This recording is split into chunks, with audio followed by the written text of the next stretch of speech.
নমস্কার দর্শক বন্ধুগণ, আপনারা দেখছেন এবং শুনছেন দর্শন অধ্যায়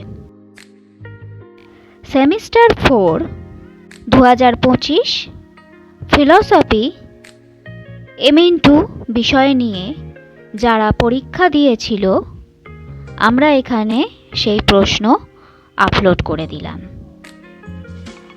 আমরা জানিয়ে রাখি, এই সকল ছাত্রছাত্রী যারা এই পরীক্ষা দিয়েছিল তারা 2023 সালে ভর্তি হয়েছিল এবং তারা সেমিস্টার 4-এ গিয়ে এই পরীক্ষা দিয়েছিল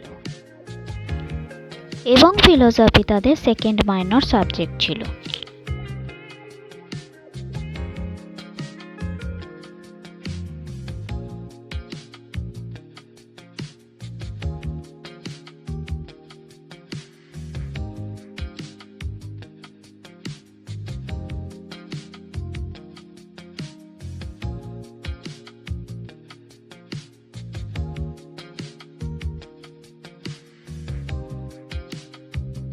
ধন্যবাদ।